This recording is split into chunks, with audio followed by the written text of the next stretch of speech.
nirmala kenyam ke jan gwas me roj banalat roj me chaok ti chup ko kudang raw cha ka pesh ka dukanti ka charam kel cha jannak karam kel me shamu ka bot ban roj me ban jelin kel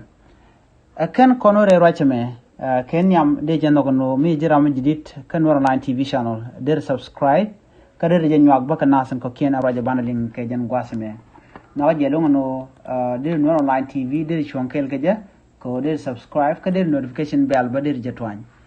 ko belatin konen ba nonka non online tv bi kan chwa mala shubkaji an wala shenga jandang ro bangwan ko fay ngwan ron kina dara uri jandang ro ngwan bana lere me bana je chuling kelo de ka do badan che to ka je tayin da cha ta ni ne na charam kel cha je na ka cha ok chup ko kudang ro cha ga pe ka dukanti re we ka jongle ajen dana bu kon lat ko gor kono bu kon leren kontin bom bom tin be ke tin lat ka rudin ga jan gwase me bana keling chala da no chire ko mecha talk ajen ba kon ko lenga ko do ba talk je kaka ngani ketin kon tin nan ko ok ku dang raw kana kanas na me ban je chulin kel kelo de ka do ba dan che ben ke je nyoga kanas ko kien gwase me shirke men shaling chala da no sharam kel cha janak kaneti kanetin chiwo ko kwal ka dukanti kan cha na ram kelo chagan ramkel ka charam kel chaje moj bot kana san content ka dukanti tin chaw ken cha ben page cha mo ni ka ramkel ko wadin cha mo ka bot ka kamane dungno chaw to ko kudang ro cha kana kan churato re we ka jongle state ka dukanti ejen gwa dan to re ko moten gwasme ci dukanti commissioner ki ramadan la cour dinigen un michal ka peter la dior ci jela no to re ko mo ka panyang payam Peter Ladior ajaram dala commissioner kia kware wetin wini chala no rega me tuogo ka panyang payam re wike dukanti ka jongle state ken etin nan ko to chala do ken ke ngani greater people administrative area ke ngani murle tin kon jere wike people ken etin kon tin naon kok ka ken etin kon cha anagram kel siga ran jikan mo ka bot kane kontre witin wini ka ci ganok tin kon tin te kanore ok du kudang raw ci kan kanang ca roji ma caajalat abram kelang aja ramadan la lere lat rewicha ka gpa ke jan wut murle ni mila leri tin kon to rewika pibor la kala den chelar no tele telok ti chanang ken ki tele mi ken ngani ken kanas kan ka take kan kanas kap kore wijen wini ka dukanti duno jane benetin ko ken baka laler ko dong de ko ngaje gwano misine ke chika ok chikan go benang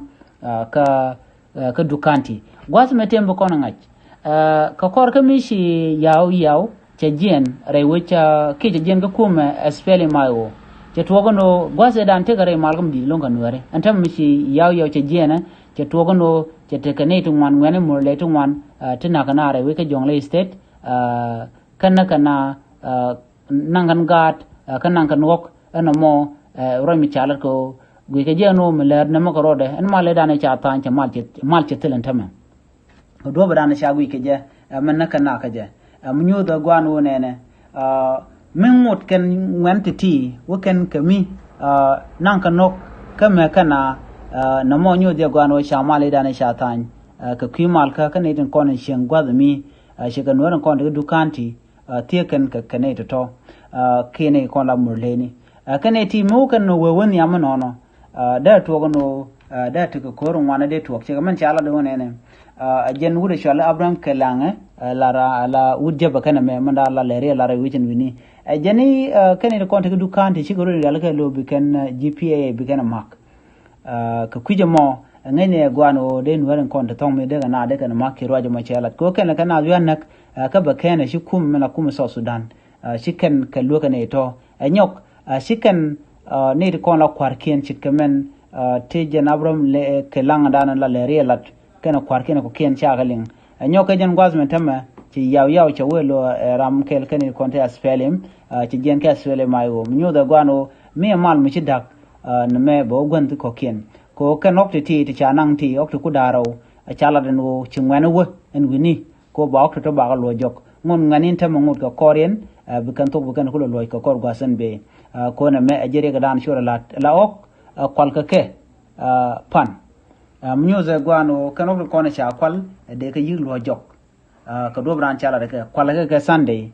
jen gwadlan me kan natin na me jele dan yen ling an go ngwen ya korin ngwen konti la ngwen nuer ka dukanti ko baok to ba yi lo jok ko do bran che to ga je na me jen dan ndi yen linga jen gwasa me ka kwiri ga manan le ro de wichin gini an go chaok ti ko ku dangraw cha kanang ka charam kel cha jana karam kel me ta bot Ramadan chana garan murlëëni karam dan te ka bot e wun wara ka dukanti ajele dan de ko linga neme gora gwano jin bi nyo nasin ko kien ka chujo peru jino jin bi subscribe ka nuer online TV channel bi ataka mal bye bye